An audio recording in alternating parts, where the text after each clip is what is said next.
las exigencias políticas de un contexto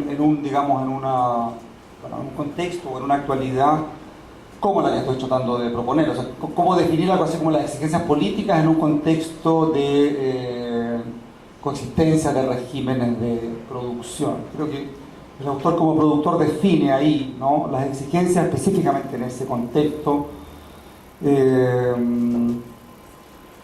y que tiene que ver, bueno, muy brevemente, ¿no es cierto?, con o sea, por un lado es inevitable para cualquier praxis o abastecer regímenes, ¿no?, de producción. Es inevitable no abastecer las máquinas de producción o las máquinas de reproducción. Es inevitable no abastecer en el quehacer regímenes categoriales, ¿no? Entonces la exigencia de Benjamin, exigencia brechtiana, es justamente abastecerlos interrumpiéndolos, ¿no? O sea, no hay cómo no abastecer, pero la exigencia es entonces abastecer esas máquinas interrumpiéndolas en la medida de lo posible. Es decir, introduciendo en ellas, ¿no es cierto?, una avería, ¿no?, en cualquier operación de autocomplacencia o de síntesis, de autocomplacencia endógena, ¿no? Creo que esa figura, ¿no?, de la interrupción o del instante de elegibilidad, ¿no?, el instante de elegibilidad como choque de tecnologías. O sea, en el choque de tecnologías, claro, lo que puede ocurrir es que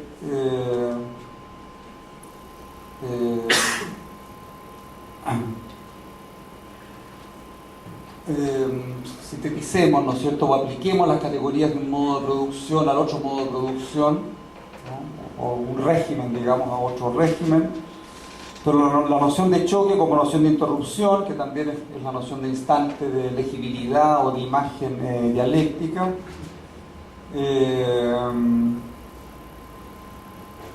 justamente lo que opera, digamos, ¿no?, lo que tendría que operar es la interrupción de esa dialéctica, digamos, o de esa transmisión, y en ese sentido, ¿no es cierto?, la visibilización de los regímenes, ¿no?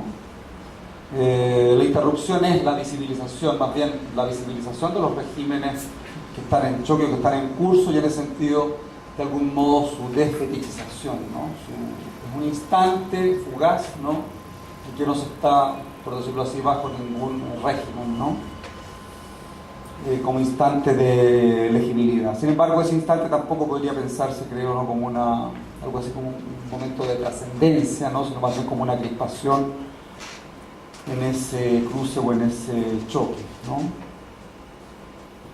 Bueno, eso sería.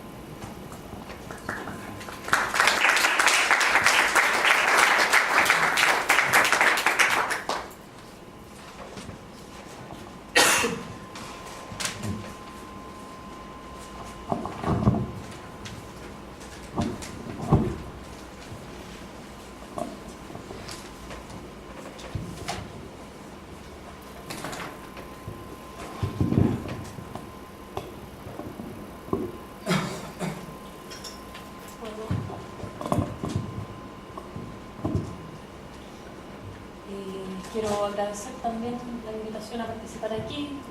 Lamento mucho también no haber podido venir a otras sesiones, que creo que hubiera sido lo más entretenido e interesante de hacer, pero no una posibilidad. En segundo lugar, quiero pedir una especie de disculpa porque me hubiera gustado mucho haber preparado algo especialmente para esta sesión y no tuve ninguna posibilidad de hacerlo. Así es que lo que voy a hacer, espero que no para el espanto de ustedes, es leer, preparé, digamos, una lectura de algunos pasajes del libro que mencionaba al presentarme, el estilo fotográfico de la historia. que creo que tienen que ver en parte con la convocatoria a esta mesa y que también se cruzan en muchos puntos con las presentaciones de Rodrigo y de Will. Ese texto está organizado en dos momentos. El primer momento es una especie de ladrillo que voy a dejar caer, que es algo así como la tesis central a partir de la cual se puede entender, digamos, el trabajo del segundo momento, ¿no? Obviamente que entre medio van a aparecer algunas lagunas importantes que no tengo cómo rellenar aquí, salvo quizá en la conversación después. Entonces voy a la lectura del primer momento, que se llama La secreta alianza A. Y una última indicación, ¿no? Básicamente el texto, que tiene que ver con una investigación de más o menos largo aliento, está relacionado con la exploración de la relación entre fotografía e historia, fotografía e historiografía, ¿no? Particularmente fotografía e historicismo, a partir de los discursos o en torno a los discursos sobre la fotografía que emergieron en el siglo XIX y parte importante del XX, y también a partir de su relación, digamos, la relación que estoy explorando, una relación de complicidad con algunas de los planteamientos más medulares del historicismo, ¿no?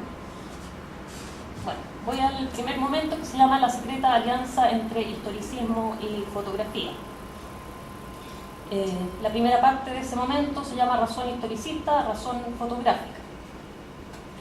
El siglo XIX, siglo en que se inventa la fotografía, es también, se ha dicho, el siglo de la historia, siglo en que la historia cobra un valor sin precedentes y bajo dominio del historicismo se establece como disciplina autónoma, especializada, científica. El cambio en el estatuto de la historia que tiene lugar en el siglo XIX coincide con la invención de este mecanismo y este procedimiento que llegó a trastornar la historia hasta entonces conocida de los modos de inscripción, de producción y reproducción de imágenes. Parece evidente, y en ello insiste esta investigación, que no se trata aquí de un hecho fortuito. La emergencia del historicismo y de la fotografía en el mismo siglo no respondería a una anodina eventualidad. Entre la razón historicista y la razón fotográfica, tal como se configuró predominantemente en los discursos estéticos y técnicos del siglo XIX y de parte importante del siglo XX, parece existir una estrechísima relación, una relación que podríamos tal vez llamar interna o estructural. La asombrosa correspondencia entre sus postulados y consideraciones elementales parece ser síntoma, más que de una mera coincidencia, de una radical complicidad. Es el mismo dispositivo técnico, lógico, categorial, el que en uno y otro caso se instituye como marco general de definición, valoración y clasificación de la verdad de lo real. El historicismo piensa la relación del presente que conoce con la verdad del pasado que ha de ser conocida, tal como los discursos sobre la fotografía del siglo XIX y de parte importante del XX piensan la relación entre la imagen fotográfica y su referente. Así, podríamos decir que el historicismo encuentra en la fotografía, en una determinada concepción de la fotografía, la tecnología que secretamente desplaza la escritura de su sitial privilegiado. Que dicho encuentro y dicho desplazamiento no hayan sido explícita y conscientemente asumidos importa poco. Que sus señas y sus efectos se dejen ver por todas partes resulta en este caso mucho más decisivo.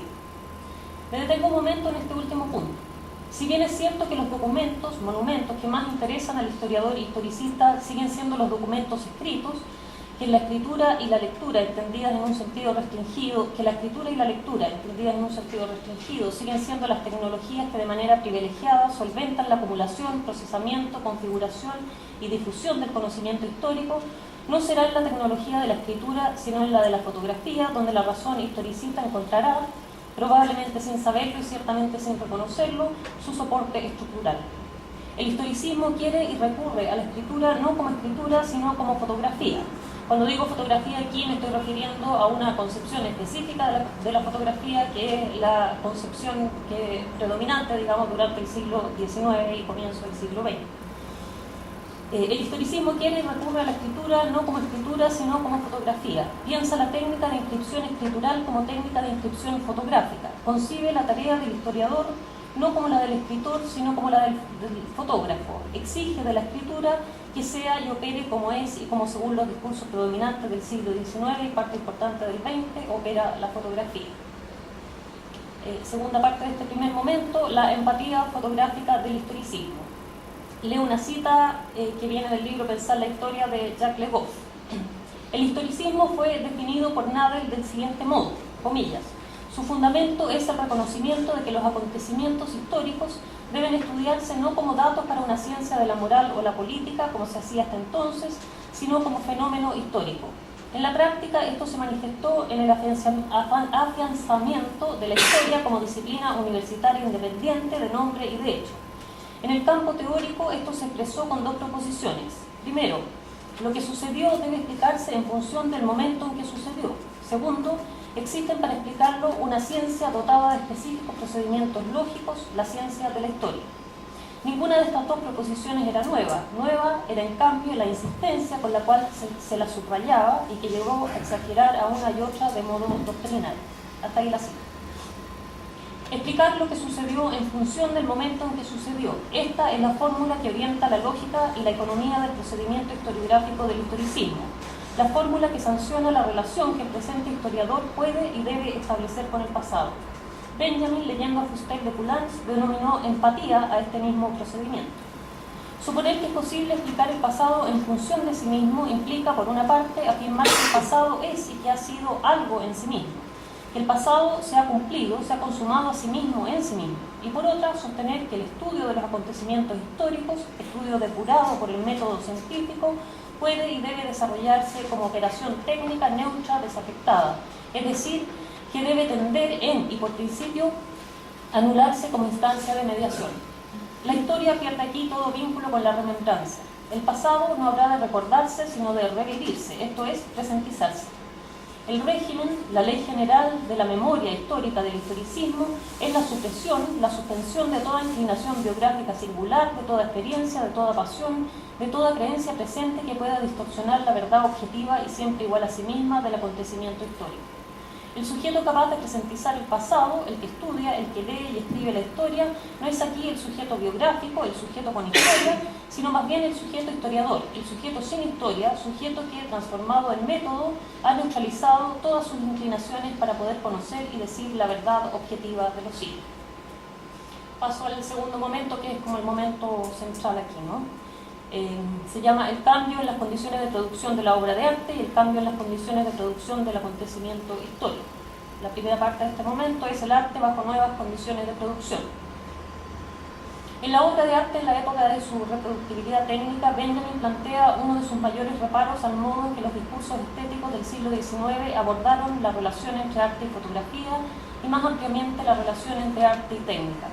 Estos discursos se empeñaron en discutir y decidir si la fotografía podía o no considerarse como un arte sin plantearse la cuestión previa sobre si la invención de la fotografía no modificaba por entero el carácter del arte. Un notable pasaje de Valéry, puesto como epígrafe al prólogo de este mismo texto, señala anticipadamente no solo la relevancia de la pregunta que Benjamin plantea, sino también el radical alcance de algunas de sus posibles respuestas. Lo que Benjamin expone en su texto son unas tesis acerca de las tendencias evolutivas del arte bajo las actuales condiciones de producción. Es una cita literal, ¿no? Condiciones de producción cuya transformación se ve determinada por el salto cualitativo en el desarrollo de los medios de reproducción técnica de la obra de arte y con la fotografía primero y el cine después alcanzan su punto de máxima agudización. Estas tesis habrán de responder antes que nada a la revolucionaria exigencia de dejar de lado los conceptos heredados sobre el arte: creación, genialidad, perennidad, misterio. Concepto que seguirá enarbolando la chance fascista del arte, a pesar de que el cambio en las condiciones de producción anuncia por todos lados su debacle y su inaplicabilidad. La teoría del arte bajo las nuevas condiciones de producción habrá de recurrir necesariamente a la aplicación de nuevos conceptos. Los efectos de tal aplicación incidirán no solo sobre el modo en que se concibe el arte del presente, sino que también modificarán retroactivamente la historia misma del arte. Tal como lo sugiere el epígrafe de Valéry, no será solo la historia del arte la que se verá tocada y transformada por los efectos retroactivos de esta modificación, por esta lectura que se propone leer lo que no ha sido escrito en y por la historia tradicional del arte, sino también el espacio, el tiempo y la materia. Si ni la materia ni el espacio, y aquí esto es parte del epígrafe, ¿no? Si ni la materia ni el espacio ni el tiempo son desde hace 20 años lo que han venido siendo desde siempre, en rigor, podríamos decir nosotros, tampoco podrá hacerlo la historia. En la obra de arte, en la época de su reproductibilidad técnica, Benjamin se proponía exponer unas tesis acerca de las tendencias evolutivas del arte bajo las actuales condiciones de producción. Yo quisiera, siguiendo algunas de las claves que ese texto ofrece, detenerme a considerar lo que, parafraseando a Benjamin, podríamos llamar las tendencias evolutivas de la historiografía, bajo esas mismas condiciones, ¿no? Segunda parte de este segundo momento: liquidación del aura, fin de la singularidad y de la autenticidad. Leo un par de citas de la obra de arte. Incluso en la reproducción mejor acabada falta algo, el aquí y ahora de la obra de arte, su existencia irrepetible en el lugar en que se encuentra. En dicha existencia singular y en ninguna otra cosa se realizó la historia a la que ha estado sometida en el curso de su perturbación. La segunda cita es que el aquí y ahora del original constituye el concepto de su autenticidad. El ámbito entero de la autenticidad se sustrae a la reproductibilidad técnica. Hasta ahí la cita.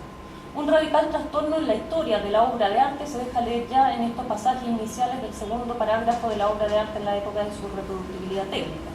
No será únicamente el concepto, sino también la historia misma del arte lo que se verá inevitablemente sacudido por el cambio en las condiciones de producción, cambio en las condiciones de reproducción de la obra de arte. La historia a la que la obra de arte ha estado sometida en el curso de su perduración